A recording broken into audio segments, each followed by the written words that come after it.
Hi there, my name is Kerry Justman, the principal at Waukee High School. I wanted to just give you a brief update on some of our plans for the 2018-19 school year and how we want to integrate financial literacy and knowledge into the lives of our students. You're about to see a 6 to 8 minute segment on one portion of financial literacy. And just please know that all of our segments throughout this year are the best information that we have, the best resources that we know of, but one size doesn't fit all. We're not saying anything that everyone has to copy or that everyone should do. It's just the most relevant information that we have today, try to connect you with resources and try to build your capacity to make sound financial decisions today, tomorrow, and in the years to come as you leave Waukee High School and go on and become great citizens. You know, I would ask this question of you, but I think we can ask the kids, is there anyone here that would like to be a millionaire?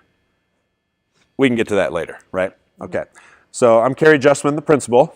And I'm Alyssa Amundsen, the FCS teacher. And what we want to start our financial literacy lesson with today is budgeting, investments, and at some point we'll get to how can you be a millionaire. So as Mr. Justman said, we're going to be talking about personal financing. This lesson is going to focus primarily on budgeting. And so I'm going to talk to you a little bit about what that is. To become a millionaire, it doesn't really depend on how much money you make every year. It depends on what you tell your money to do. And that's what a budget is. So there's a ton of different ways that you could do this. You could use your phone and find an app. There's a lot of them on there. Some are free and some are not. So depending on if you want to spend money on things, some of them will hook up to your actual bank account. Some of them, you just type it in yourself. It depends on what you want. Mr. Justman's going to show you how to do one on an Excel spreadsheet in a little bit. Or this is one that works really well for people who use primarily cash, and it is to actually put envelopes and put physical money into them with the titles of what you can spend that money on. That way you know when there's no more money in my envelope, I don't get to spend any more money in that category. So it's not a one-size-fits-all plan. Budgeting is very fluid. You get to decide 1 month I need to get my hair done. The next month maybe you don't have to. Or you know that you have homecoming coming up. Then you can decide how much money you need to save to be able to spend that later on. And you can break it down into smaller monthly bites. $25 a month doesn't seem as bad as $200 all of a sudden when that event comes up. So to figure that out, sometimes it takes 3 to 6 months to be able to set a good budget and to kind of anticipate some of those other expenses that you might have coming into play. So other places that you could go to help you with this are Dave Ramsey's website, Mint.com, or Wells Fargo has some really good budgeting tools to use. We're going to talk right now about what a zero-based budget would look like.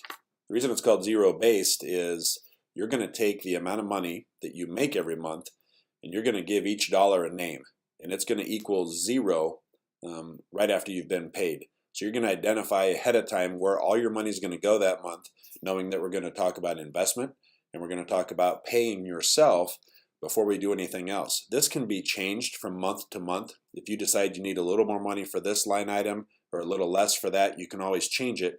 But this is done right as soon as you get paid or as soon as you can anticipate how much you're going to have.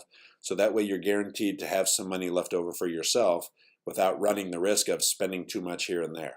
So let's go through our budget. We'll start out here in this top row with what's total in. That could equal any paychecks that you get, whether you get paid monthly, every week, every other week. If you get paid for jobs like mowing the yard or babysitting, it may just be cash, maybe allowance that your parents give. Or somehow, this is what's called in. So this is what money is coming to you. Now we're going to list our expenses. I spoke with a couple different classes and tried to come up with common expenses for students. So let's do a couple here. Car insurance.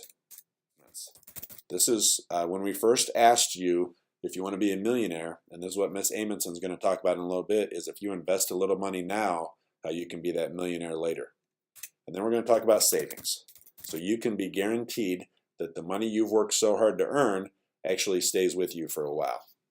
We're going to also add something that's called cash. And that cash for you is going to be the money that's in your pocket as you walk around. So if you go to get gas and you decide that you want to get a pack of gum or you want to get a soda or a coffee, that's money that's not already identified in your budget, but you don't have to dip into savings to get it. Let's talk about these expenses. I'm just guessing here when I say these numbers. Car insurance, we'll just say it's $22. Gas, you're going to spend $30 on gas a month. These are guesses, and once you've done this for a couple months, you can start to get more specific with what you're spending. Nails and tanning, although I don't know anything about it, I've been told that's about $80 a month. We're going to have you invest $167 a month. You obviously don't have to do that, but as we talk about an example later, we'll show you why $167 can turn into so much as you get older. We're going to give yourself some savings. Each month, you're going to have $100 that you're just going to put into savings. That's not going to make you rich, but what it's going to do is it's going to guarantee you $1,200 at the end of the year, $2,400 after a couple of years, and that is the ability to maybe help pay for college, help buy a car that you might want, or any of those bigger items that come out of savings, not your monthly items. And then we're also going to give ourselves $40 just in cash, just for walking around money. Well, I asked students what a typical total in for the month would be, and they said between $500 and $600. And so I came up with $574. Well, there's no surprise that's what we're spending, and so I kind of cheated a little bit. But assuming that that's what you're making, these are potential expenses. The reason I picked those numbers are I want to show you if you make $574, and then as we set up our Excel sheet, your total out, which is this number here, all added together. So we're going to make that sum here. It's going to add all these things together, and you get 574. Now, the reason that works out well is because you are then at your zero. If you had more money going out than coming in, you'd have to change one of these things. If you have more coming in than going out, you can put more in savings some way. So this is just an example of how to work a budget and knowing where your money is going at the end of the month, instead of just finding out that, hey, I just have all this money in my bank and I'm just going to use my debit card and spend, spend, spend. I hope some left at the end of the month. This is more planning. Thanks for listening. I think we're going to Miss Amundsen next. We can save money ourselves by putting it in investments, and we can grow our money. And the best way to do that is to find an account that has compound interest. This example that we're going to talk about here is Ben and Arthur. Ben is a 19-year-old person who decided that he wanted to start investing $2,000 a year. And to do that, he would need to save $167 a month and put it into his investment accounts.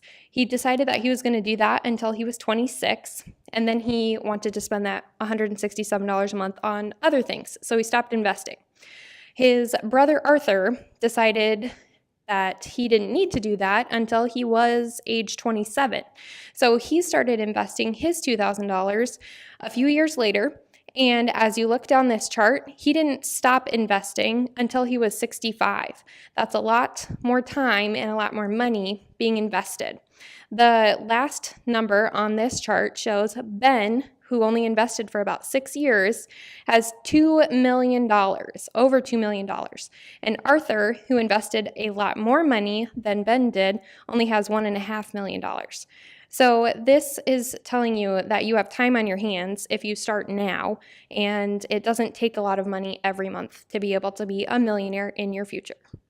Now that you've learned a little bit more about budgeting and how you can spend your money, there is a game that is online, placement.org, and it is linked on the advisory blog that you can practice by yourself, or you and your advisory can discuss and make decisions on your own and see where differences lie when choosing where money gets spent.